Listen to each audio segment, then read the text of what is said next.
Hello, solopreneurs. The first thing they tell you to do when you become a solopreneur or a freelancer is to find a niche. But a lot of us, and me included, really resist that idea. We like a wide variety of projects. We don't know yet what we want to do when we grow up, and we can list the names of other successful solos who have made it big as a generalist. Today's episode doesn't come from someone who is a die-hard fan of finding a niche. I fought it every step of the way. Welcome to the Solopreneur Life.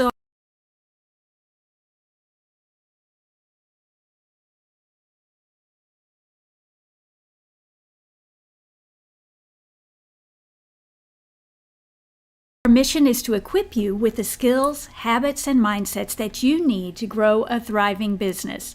Your future starts today, so let's build something that gives you real freedom and flexibility. Join us every week as we dive into the nitty-gritty of going solo. Today we're talking about finding a niche and whether or not it's true that taking a smaller piece of the pie will give you more respect, better clients, and more income. But before we dive in, take a minute now to subscribe to the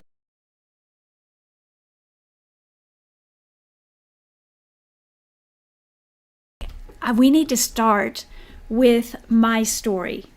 Basically, this jumping in and thinking I had something to offer, but, thinking that was enough.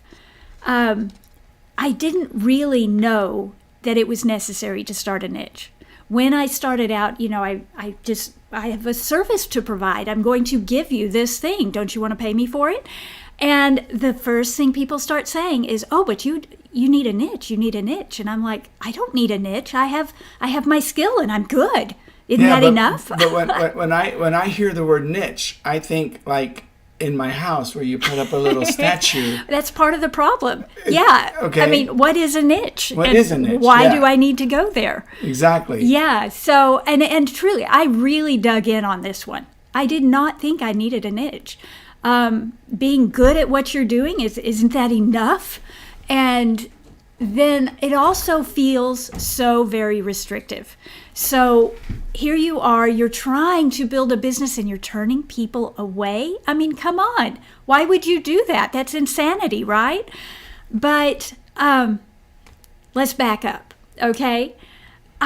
One of the things that held me back was it wasn't just turning people away. It was I didn't know what was possible. I mean, being such a newbie to it, you kind of you resist. It's not so much resistance as I have no clue how to move forward with this, so I'm just going to ignore it. Think about that. You feel like you don't know what your strengths are. You don't know what the best market out there is. You feel like you're throwing spaghetti at the wall and you're going to figure it out. But ultimately, when you come into it with this mindset, you never really figure it out. You never really niche yourself. And you may say, "Oh, I'm a copywriter for this industry," or, "Oh, I do coaching for this industry." But that's still maybe not enough. It's almost like we're just throwing an industry on the end of what we do to say, "Oh, that makes it better," right?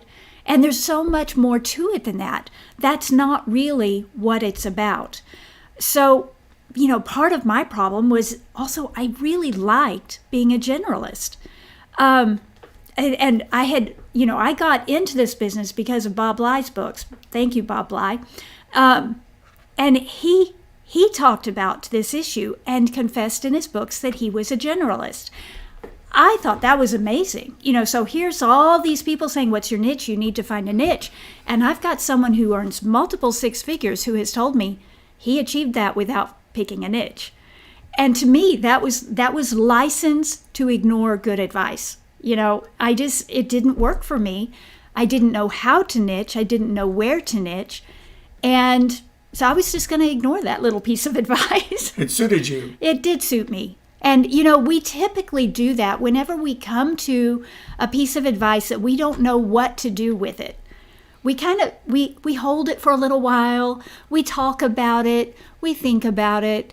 But ultimately, we tuck it in a drawer and shut that drawer and ignore it. But isn't that true of human nature in Yes. general? We look for affirmation for the things We've already we've already decided. decided. We want Yeah. this. So instead of looking for objective truth, we look for affirmation. I think that's right. So yeah, this that's fair. This message affirmed your desire to avoid that decision. I didn't know how to make the decision. I didn't want to make the decision, so I didn't make you the didn't make the decision. decision, yeah. Yes. And you were successful, but you're about to talk about how much it limited you. Well, let's talk about that. Because Let's it go seems ahead. like niching would limit you, but not niching. Well, was I more mean, limited. with my quasi niching of I provide this service to like kind of these people, but anybody really, you know, and I really did. I mean, I really didn't niche well at all. But I did come to a point where I was ready to grow my business. I was ready to go bigger. And this is when it bit me. Because as long as I was willing to take whatever work came my way with my, little bit of marketing that I was doing, that was great. But the minute I wanted to take control of my growth, that's where it hit me. So my audience was too disparate. I mean, they were all over the place. So how could I create a message to talk to them? I wasn't speaking to one avatar. I was speaking to everyone. And the rule number one in marketing, if you are talking to everyone, you're talking to no one. Right. So that bit me. And then here's the bigger issue. Because I did a little bit of everything and I did it really well, so I was kind of a jack of all trades, people didn't know how to pigeonhole me. They didn't know what label to put on me. So they don't know what to call you for.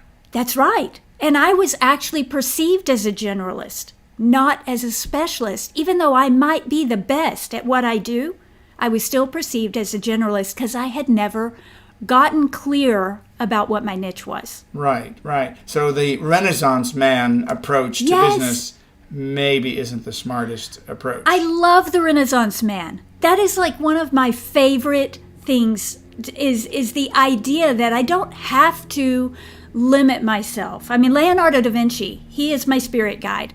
I want to be able to... He dabbles in everything. I want to do everything. I don't want to limit myself. And my business is part of that desire to just do everything. Yeah. Follow every passion. Right. But that won't work if we're trying to build a business. Because ultimately, what is a business? It's you solve one problem or, kind of a problem for one type of person. You're top of mind when that problem comes up. And if you haven't nailed that down, nobody else is going to nail it down for you. Right.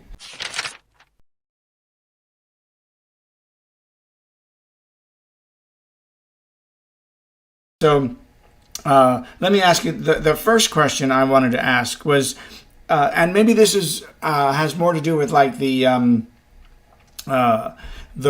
way that people, the excuses people come up with for not niching. Right. So like one of the questions would be, shouldn't you just pick the niche? How do you pick a niche? And then shouldn't you just pick the niche that pays the best? Well, and that's the first thing that everybody does. They hear financial and health copywriting. I'm just in copywriting in my head right now, so I'm going to use those examples. That those two niches are the ones that pay the best. But if you pick that niche, guess what? Every other copywriter in the universe is trying to pick that same niche. How are you going to stand out? Can you really be the best as a small fish in the ocean? But what if, instead of that, you pick a niche that you are uniquely qualified to serve? You're going to stand out. Now you're the big fish in the small pond, and you are the obvious choice. No one's going to look beyond you because you're the specialist. Right, and the other thing there is if you just pick a niche because of the perceived income stream, you may find that you don't like it. It doesn't interest you enough. Money is really not enough of an interest to keep you coming back to the table. I do know some people who thing out of the gates, found success niching in finance. Financial copywriting is really, really big, and it pays a lot. So there are a lot of people trying to get in, and it's like a feather in your cap to be able to get on a staff. You know, even if you say, okay, fine, I'll give up my freelance so I can do this thing because it pays so well. But they're not there now. Several years later, they got burned out, they got pushed out, whatever, because there's so much more to it than just the money. Let's say getting pushed out. We'll talk more about that in a minute, I'm sure. But sometimes you like a niche, but it doesn't like you back. And let's talk about tech. For instance, tech is a boys' game. And like it or not, I mean, yes, women can get jobs in there, but there are whole books, and I've got some of those books on my bookshelf right beside me, that talk about how women get treated and disrespected in that industry. And I know that when I work with companies in big tech, they will pick a man with a third of my experience over me just because I'm a woman. So I might like tech. I'm actually pretty techy. I would love to work in that industry. Right. And I've seen that happen because I've seen folks that you have coached end up being in or on being looked at for the same job. And even though you were several years ahead of them and actually were their coach, they get favored above me. They get their perception is that this is going to be a good choice. So that field is hard to break into. It doesn't mean it's impossible. Right. But one of the things that I believe is, why fight an uphill battle? Find a niche that loves you as much as you love it. Right. So it's as much finding something you're interested in and have experience with, but also an area that you would be received. Yes. Or where you have, this is maybe where your experience becomes then the deciding factor. You have enough experience. But now, okay, I want to maybe steer that question to this. So, how does that relate to your authority in your field? And maybe you have to build the authority first? Okay. There are areas that you are just recognized for. And the reason I talk about writing so much is because that's the area that I'm most recognized for. So it's the one that's just top of mind for me. A lot of my struggles have been building a profitable business as a writer. And I'm going to be honest, I was told way back in junior high or high school at some career fair that I wouldn't be able to make a living as a writer. And of course, I'm just that person. I'll show you. I will make a living as a writer. So I've been like dogged about this. I went in knowing it was an uphill battle and I was gonna break the code, right? But it is an uphill battle. And wait a minute, I forgot where I was going with this. What was your question again, Jonathan? About authority. Okay. So because I'm really good at writing, and that comes so easily, I stand out easily. I have a lot of authority there, and I can break down a lot of doors just because of that. People see my articles and they want to work with me. But when it comes to getting higher level premium things, like it was earlier this year, I was speaking with somebody about, they called me and said they needed a consultant. And I was like, great, because I actually want to do more high level coaching and consulting.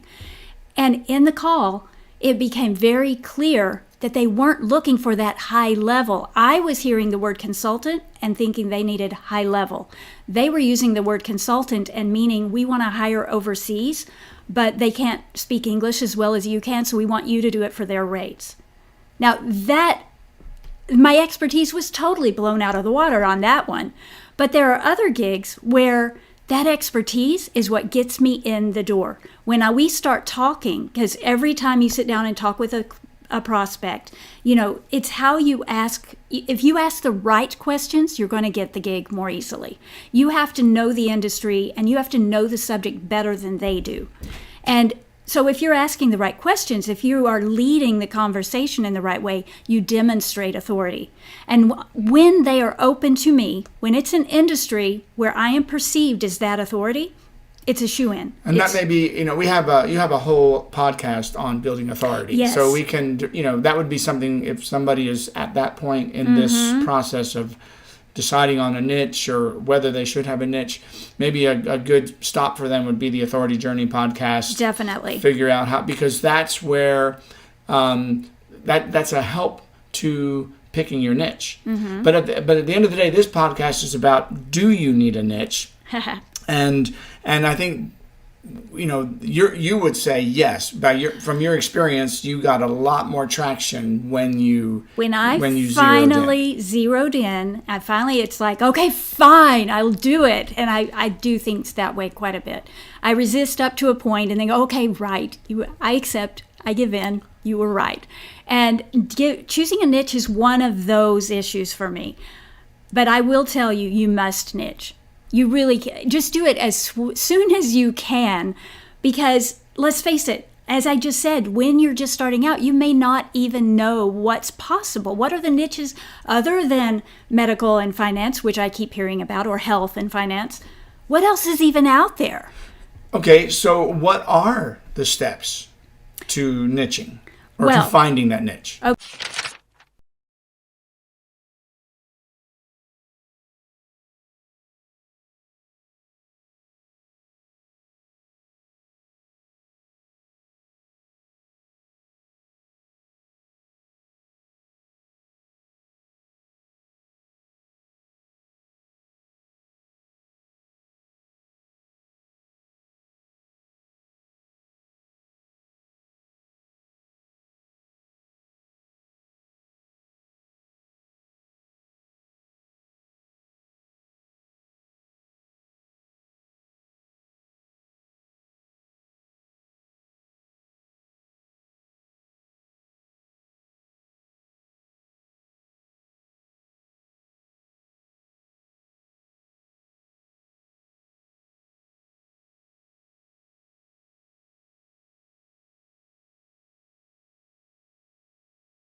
So there was another thing that you mentioned, and maybe you touched on it just now, but there was another thing you mentioned in one of your articles, that the be honest with yourself. Yes.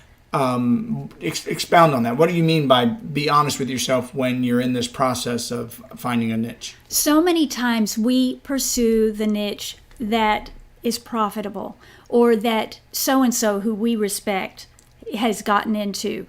I was at one conference and one woman raised her hand and said, I've chosen the pet industry. And next thing I knew, every copywriter I knew was now niching as a pet copywriter, because all of us love animals, right?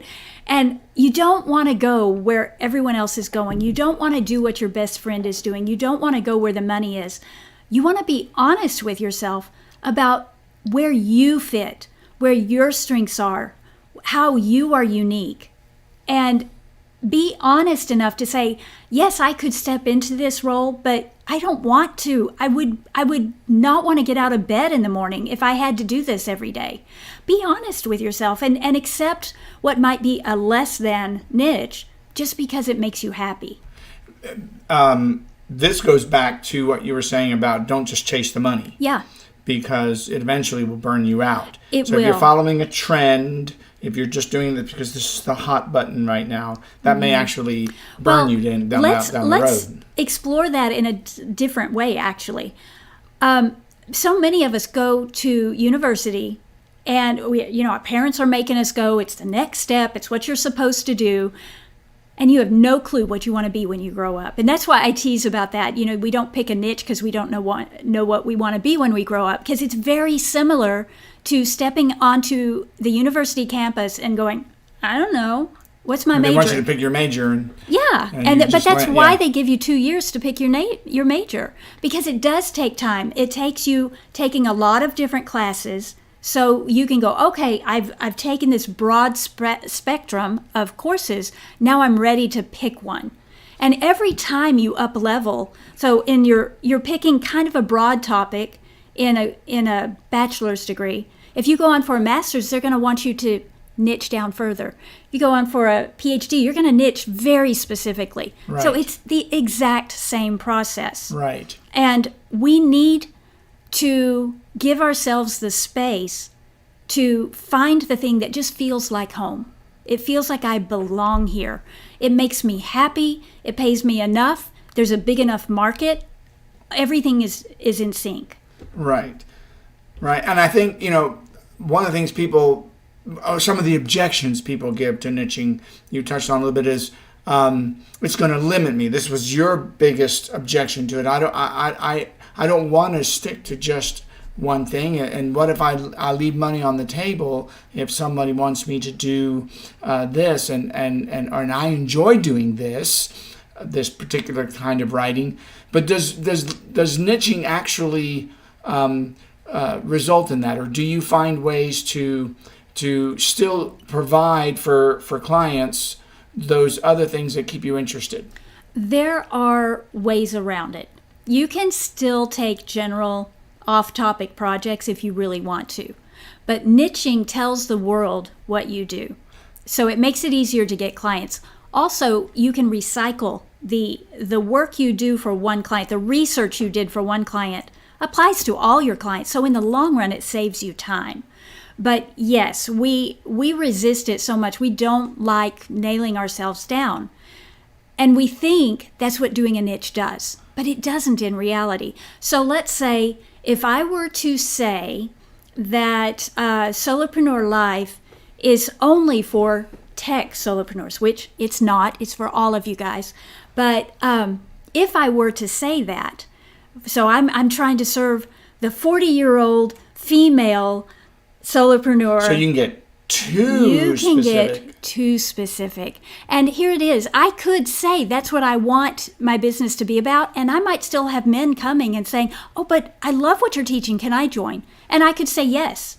Right. Yeah, because if you had specialized in just women businessmen, doesn't mean that it won't appeal to other people. Right. So market yourself very cleanly, very precisely, very specifically, but it doesn't mean other people won't come to you, and it doesn't mean you have to turn them away. Right. And when you are picking a niche, I don't know if we were going to get, if you plan to get into some of the advantages to niching, but niching actually saves you money. Yep. Saves you time. What are some of the other advantages, if you could speak to those? The biggest advantage is literally the level of authority it gives you. And you really do become the thought leader in your space if you will choose a niche. So again, why wouldn't you be the big fish in the small pond?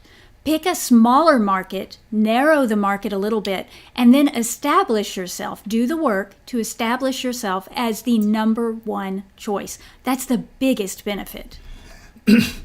But in terms of one of the things that solopreneurs, which is your niche, dealing with solopreneurs and helping them scale their businesses, one of the things we deal with is too many hats, too many distractions, too many things. And so really, being a generalist, will have you running like a chicken with your head cut off, won't it? Yes, very much so. Because let's say I have 5 clients. That's actually a lot. That's a lot to take care of. As a solo. Yes, working alone. But let's say I have 5 clients. One of them is a roofer. One of them, let's say, is a plumber. All right, both of those are local businesses. So they share some similarities, but none of the research I do for one is going to benefit the other. Right. Then let's say I have a tech company and they're doing all this totally other kinds of stuff. I have to research a whole nother industry to be able to serve them. And the type of marketing they need is different. So notice that's just 3 of those 5. And I'm already spread out so thin. When am I going to sleep doing all this different kinds of research, coming up with these different types of projects? And you've talked a lot about knowing your audience. Yes. So how hard is it to know everybody? Right. But you can, if you target your niche to a manageable quantity, audience, you can actually get to know them really well, right? That's the thing. Let's say, okay, now let's wipe the table clean. I'm starting from 0, and I have chosen, what's a good niche, Jonathan? Let's say... Real estate developers who focus on strip malls. Okay. Let's say, or just commercial real estate. Commercial real estate. That's big enough. Okay. Okay. And one of them happens to do office buildings. Another one does strip malls. So, but they're very, very similar. They're very close. And so when I'm marketing my business, I only need to speak to the issues and the concerns and the hopes and the fears of commercial real estate agents. Right. You actually had someone call you to work on their content in a, what was the field? It was sports or? Yes. It was sports coaching. Sports coaching. Yeah. And even though, but he was essentially, the solopreneur. So speak to that, because what you did there is you're niching to his needs, but then it's very easy to find specialists who can write to that topic. Yes. Because you identified that what his need is how to get his message in front of his potential clients, right? Right. So you're dealing with his need, but you can outsource for the specific content. Is that a fair estimation? Well, now you're speaking maybe a little too specifically about the kind of work I do, because the work I do there is content strategy, and he needed a content strategy. So I have a handful of clients in all different niches who need content strategy. So how do you refine that? So the content strategy is the zeroed in element of your business. It's not very specific. Yeah. So it's still pretty broad, but the way I'm figuring out, the people who love me are local businesses and small businesses and, startups, because they don't have it set up yet. The people who need it set up. So the industry is less important for me than the fact that they fit this profile, and I can come in, talk with them to figure out what the subject matter, I don't need subject matter expertise. I need to be able to set up their program, teach them how to do it, and hand it off. Right. So there, the subject matter expert is not what you're selling. Right. And notice that that's a different way to niche. We typically think of, I provide this service to this industry. Instead, what I've done is I've chosen a profile, a very specific profile of people who love what I deliver. They receive me. They see me as the expert, and they willingly pay me my rates. But because you've done this for yourself, you've created the marketing strategy, the strategic part of what a business requires to scale. Right. And you can help. So them what I coach did them, is them instead of it being because you can have all kinds of different businesses. We'll talk about this in another podcast. all different kinds of businesses, right? Most service providers, that's a really narrow focus. And so I do copywriting for big tech. That could be a niche, but it doesn't have to be a service.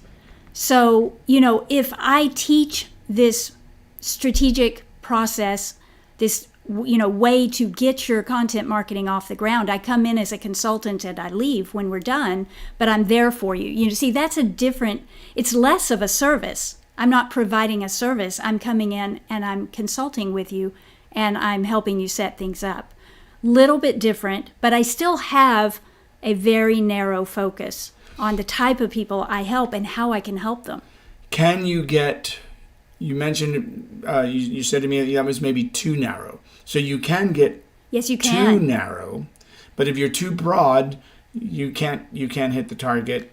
And if you're too narrow, your audience may not be large enough. You're a big fish and there's not enough water to support you. You're in a puddle. So you don't want to pick a puddle. You don't want to pick an ocean. You want to pick a pond or a lake that you can grow in, that you can thrive in. And I've actually put together some training that walks you through this whole thing. Right, because do you need a niche? You would say absolutely. Absolutely. There's too many benefits and too many. The cons don't outweigh. I mean, the cons to do it. To doing it don't outweigh the pros. You may think, well, correct. but you might have this, It's hard to do. It might, feel like it limits you. But those actually are based on a mistaken. The myths. The myths that this is going to somehow hinder me. But in reality, you can focus. You can save money. You can actually your marketing becomes less expensive because you're not trying to market to everybody. It's easier to talk about your business when you just pass someone on the street. Oh, I own my own business. Oh, really? What do you do? You got 30 minutes. Yeah, right. Exactly. Right. That's too much. Whereas if you can get it down, I solve this problem for these people. And that's kind of how I do it. I solve this problem, or I provide this service, or I sell this kind of a product. It depends on your product, it depends on your business, and it depends on your audience as to how you're going to niche. But ultimately, you need to find a very specific audience. People who want the solution you bring to the table, people who are willing to they perceive you as the right expert to provide that solution and are willing to pay you a good living to do it. Right. Yeah. Now, I've heard you talk about 2 questions you need to answer to find your niche. What are they? Okay. It all boils down to these 2 questions. You can do all the research, you can do all the steps, I teach you all the steps, but ultimately it boils down to these 2 things. Would you enjoy it? And are you credible to them?